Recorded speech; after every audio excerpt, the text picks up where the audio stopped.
Imagine spending 20 years building this multi-million-dollar company. Right. And then, And then you go to sell it or bring on a partner. And your chance of actual approval is, well, it's less than 5%. yeah, under 5%.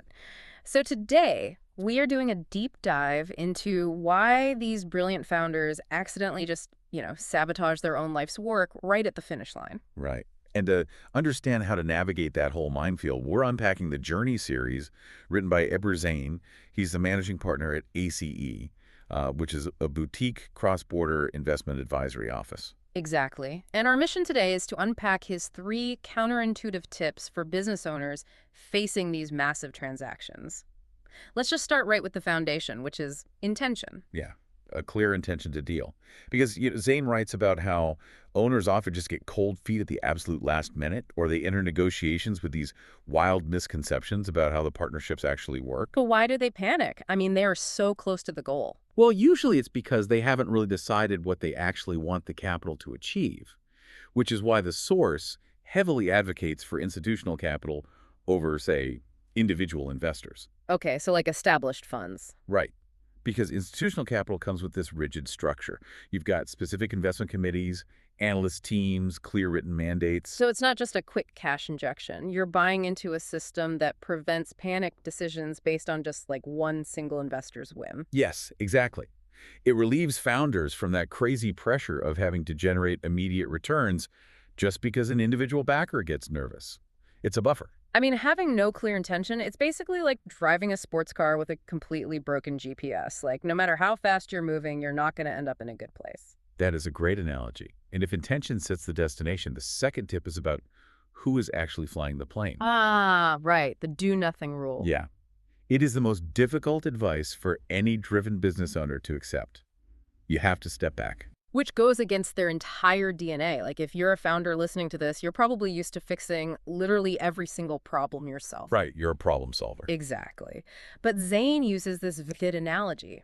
A brilliant surgeon knows everything about the human body, but if they walk into the cockpit of a 747... They won't even know how to turn on the radio. Exactly. They know their product, but investment banking is a totally different dashboard.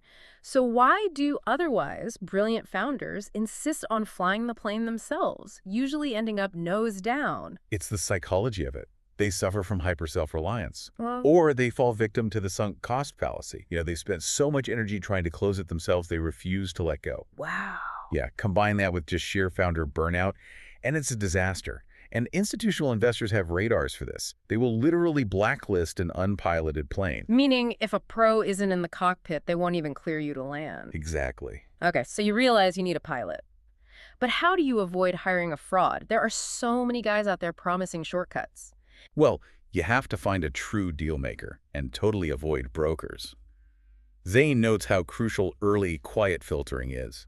He writes, quote, "My partner, Gahad Ali, and I have frequent and direct calls with investors who share their exact criteria for investing," unquote. So a true gatekeeper tests the market's appetite quietly, before ever exposing your company to everyone. Precisely. Let me push back on this logic for a second, though. Isn't an auction exactly what you'd want? Like in real estate, a broker creates a bidding war by showing the house to 50 people, right? It drives the price up. It does in real estate, Yeah. but institutional M&A operates on a totally different wavelength. Institutions despise uncoordinated auctions. Right, really? Yeah, they want proprietary deal flow, meaning they want the exclusive opportunity to evaluate your company before anyone else. When a broker just blasts your life's work to 50 different funds, it creates market fatigue. Oh, meaning the investors assume it's been picked over, like a house that's just been sitting on the market with a desperate seller. Exactly. You end up quietly blacklisted without even knowing it. Yeah. But, founders fall for these broker shortcuts because they are just exhausted. They want the promise of no documentation and a massive wire transfer. But you have to remember that math from the beginning. Institutional funds only have a 1 to 5% approval rate. Right. They look at 100 deals just to approve a handful. A true investment banker acts as a pre-filter, so you actually survive that tiny window instead of just being discarded as background noise. Wow. Okay, so to survive this gauntlet, you need a firm intention to anchor your decisions. You need the humility to let a professional fly the plane, and you have to avoid broker shortcuts so you don't ruin your reputation in that narrow 1% window. It's really fundamentally about understanding the market's mechanics rather than just trying to force your way through. So true. Well, we'll leave you with a question to chew on today. Where in your own professional life are you falling into the trap of hyper self-reliance? And what plane do you need to finally stop trying to fly yourself and just hand over to a pilot today?